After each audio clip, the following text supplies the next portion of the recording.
மொழிபெயர்ப்பு என்பது நகல் அல்ல, அது இன்னொரு அசல் என்பார் சிற்பி ஐயா. தன் சிறந்ததொரு மொழிபெயர்ப்பு பணிக்காக விருது பெற்றிருக்கும் விருதாளர் திரு சிவகுமார் அவர்களை ஏற்புரை வழங்க அன்புடன் அழைக்கிறோம். ஒரு 4-5 விருதுகளை வருஷம் பூரா 2 மாதத்துக்கு ஒருத்தருக்கு வீதம் கொடுத்து அதை ஆர்கனைஸ் பண்ணி பேச்சாளர்களை அழைச்சி எப்படி உற்சாகமாக ஒரு தேனி மாதிரி இயங்கிக்கிட்டு இருக்காரு. ரொம்ப ஆச்சரியமாக இருக்குது. அவருக்கு என்னுடைய நன்றி.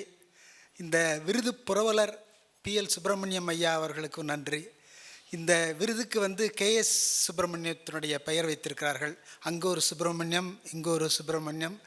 எங்களுக்கெல்லாம் பிதாமகர் ஒரு கானா சுப்பிரமணியம். அதுவும் குறிப்பாக இந்த மொழிபெயர்ப்பு என்ற தளத்தில் வரும் பொழுது அவரை நினைக்காமல் நாமெல்லாம் இல்லை.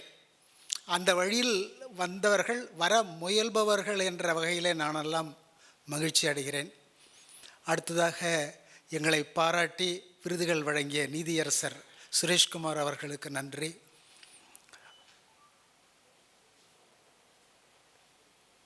இந்த என்னை பற்றி பேசி ரொம்ப அமைதியாக உட்கார்ந்திருக்கிறார் அந்த ஜி குப்புசாமி. அவரை சாதாரண நபர் என்று முடிவு கட்டி விடாதீர்கள். ஏதோ என்னை ஆர் சிவகுமாரை 4 வரி பாராட்டிட்டு உட்கார்ந்துடலாம் அப்படின்னு நினைக்கிற நபர் கிடையாது. அவர் தமிழில் இந்த சமகாலத்தில் மிக முக்கியமான மொழிபெயர்ப்பாளர். அவர் டர்க்கிஷ் ரைட்டர் ஒரான் பாமுக்குடைய ஒரு 4-5 நாவல்களை தமிழ் பண்ணியிருக்கார். அருந்ததி ராயினுடைய 2 நாவல்களையும் அவர் தான் மொழிபெயர்த்திருக்கிறார். நிறைய சிறுகதைகள் எல்லாம் பண்ணியிருக்கார். சிறந்த மொழிபெயர்ப்பாளர். என்ன ஒருத்தருக்கு ஒருத்தர் சமயத்தில் சந்தேகங்கள் கேட்டுக்குவோம், அவ்வளோதான். அப்புறம் என்ன ரொம்ப நாளாக தெரியுன்றதுனால அவர் இப்படி மிகப்பட அன்பு கூர்ந்து பாராட்டியிருக்கார். ஆனால் நான் சொல்கிற வார்த்தையை அவர் ஆட்சேபிக்கிறார். மிகைப்படங்கிற வார்த்தையை நான் உணர்ந்ததை தான் பேசுவேன், நீங்கள் மிகைப்படம்லாம் சொல்லாதீங்க என்பார். அவருக்கு என்னுடைய நன்றி. அடுத்ததாக இந்த சபையிலே உட்கார்ந்திருக்கிற மிக மூத்த எழுத்தாளர் நாஞ்சில் நாடன் இருக்கிற அவையிலே இந்த விருது கிடைத்திருப்பது குறித்து நான் மிக்க மகிழ்ச்சி அடைகிறேன். சு வேணுகோபாலை MP ஆக்கிட்டாங்க. சு வேணுகோபால் தமிழின் மிக முக்கியமான சமகால புனைவெழுத்தாளர். எங்களுக்கெல்லாம் இந்த மொழிபெயர்ப்பாளர்களுக்கு இந்த மாதிரி விருது ஐயா போன்றவர்கள் தர்றது மகிழ்ச்சி தான். ஆனால் கூடவே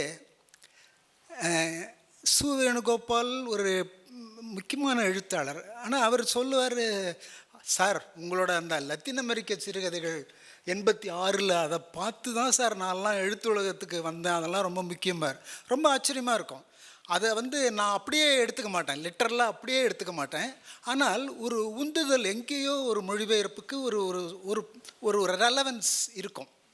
நேற்று சாயந்தரம் காவை பழனிசாமி 2 நாளைக்கு முன்னாடி பேசினார், காலையிலையும் பேசுகிறார். அந்த விஜயநகரம்ன்ற ஒரு நாவல் அப்படின்னு சொல்லி பாராட்டி பேசினார். அந்த மாதிரி சிலர் அங்கங்கே கூப்பிட்டு ஃபோன்லேயோ நேரிலையோ பார்க்கும்போது பாராட்டுற அதுதான் எங்களுக்கான உத்வேகமே. இதெல்லாம் ரொம்ப அபூர்வம். இந்த மாதிரி ஒரு பெரிய விருது தொகையோட ஒரு விருது கிடைக்கிறதுங்கிறதெல்லாம் மிக மிக அபூர்வமான விஷயம். பேராசிரியர் நாச்சிமுத்து, உங்கள் ஊரில் எவ்வளவு பேரை அவருக்கு தெரியும்னு எனக்கு தெரியல. மிக முக்கியமான மொழியியலாளர், தமிழ் பேராசிரியர். அவர் கேரள பல்கலைக்கழகத்துக்கு ஒரு விஞ்ஞானபூர்வமான மொழியியல் துறை அங்கே ஒன்று உண்டு. VI சுப்பிரமணியம் என்ற அங்கே ஒரு சுப்பிரமணியம் பாருங்கள், அவர் ஸ்தாபித்த அந்த டிபார்ட்மெண்ட் ஆஃப் லிங்குவிஸ்டிக்ஸ் அவரோட மாணவரும் கூட. இதெல்லாம் தமிழ் தொடர்பானவர்களுக்கு இந்த செய்திகள்லாம் ரொம்ப முக்கியமான விஷயமாக இருக்கும். அதனால் இவர்களெல்லாம் அந்த விருது குழுவில் வேறு காவை பழனிசாமி இருந்திருக்கார். எங்களை தேர்ந்தெடுத்த விருது குழுவில் ரவி சுப்பிரமணியம், குறிஞ்சிவேலன் போன்றவர்களுக்கெல்லாம் என்னுடைய நன்றி. KS குடும்பத்திற்கு என்னுடைய நன்றி. சுகுமாரன், இசை, பெரு விஷ்ணுகுமார் போன்ற என்னுடைய நண்பர்களும் இங்கு வந்திருக்கிறார்கள்.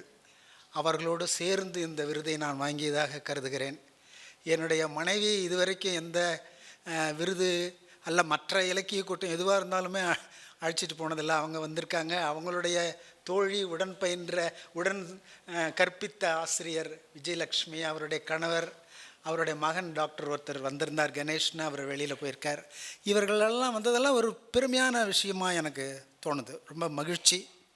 அடுத்ததாக இப்போ இந்த மொழிபெயர்ப்பு அப்படின்னு பற்றியும் நான் பேசியாகணும். ஏன்னா மொழிபெயர்ப்பாளர் விருது வாங்கியாச்சு. பாரதியாரை எல்லாரும் கவிஞர்னு தான் முன்னிறுத்தி பேசுகிற வழக்கம். இவ்வளோ பெரிய தமிழ் சமூகத்தில் எத்தனையோ லட்சம் வார்த்தைகள் எழுதப்பட்டு பேசப்பட்டிருக்கிறதுல பாரதியாரை ஒரு உரைநடையாளராக, அவரை ஒரு மொழிபெயர்ப்பாளராக அதிகம் யாரும் பார்க்குறதே கிடையாது. நீங்கள் கல்லூரி பாடப்புத்தகத்திலே எடுத்துங்க, எத்தனையோ அறிஞர்களுடைய பாடப்புத்தக உரைநடை பகுதி இருக்கும். பாரதியாரனுடைய உரைநடையை கட்டுரையை எங்கேயுமே பாடமாக வைக்க மாட்டாங்க. அவருடைய கவிதை வச்சா அவருக்கு சேவை செஞ்சாச்சுன்னு முடிவு பண்ணிக்குவாங்க. அவருடைய கட்டுரைகளை இளைஞர்களுக்கு கொண்டு போகணும். மொழிபெயர்ப்பு முயற்சி செய்கிறவங்களுக்கு அவரோட கட்டுரைகளை படித்து காமிக்கணும், அவங்கள படிக்க வைக்கணும்.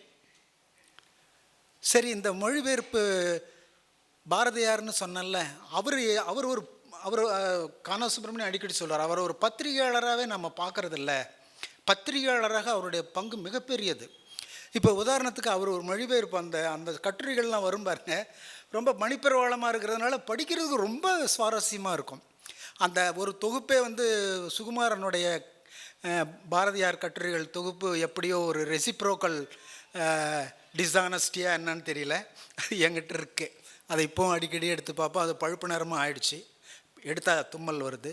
ஆனாலும் அதை படிக்கும் போதெல்லாம் சுகுமாரனுடைய ஞாபகம் வரும். அவர் சொல்கிறாரு, தெர்மாமீட்டருக்கு என்ன வார்த்தை அவர் போட்டிருப்பாருன்னு உங்களால் யாருக்கும் யூகிக்க முடியுதா? உங்களுக்கு சிலர் தெரிஞ்சிருக்க கூடும். காய்ச்சல் குச்சிங்கிறாரு. அவர் நிலைமைக்கு அதுதான், அப்படி தான் யோசிக்க முடிஞ்சிருக்கு அந்த காலத்தில்.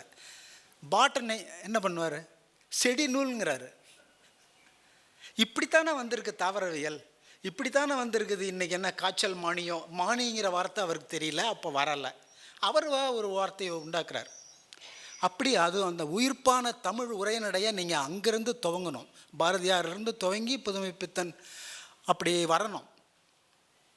ஜானகிராமன், சுந்தர ராமசாமி, அசோகமித்தன் வந்தால் தான் அந்த உரைநடையை அது உள்ளே இறங்கணும். உள்ளே இறங்கினா தான் தமிழில் மொழிபெயர்க்க முடியும். இத்தனை உரைநடையும் இருக்கணும் உள்ளுக்குள்ளார. அவரும் ஆங்கிலத்தில் படிக்கிறார், ஆங்கிலமாக அவருக்கு நல்லா தெரியுதுன்னா அவர் தமிழ் பண்ணுறார்.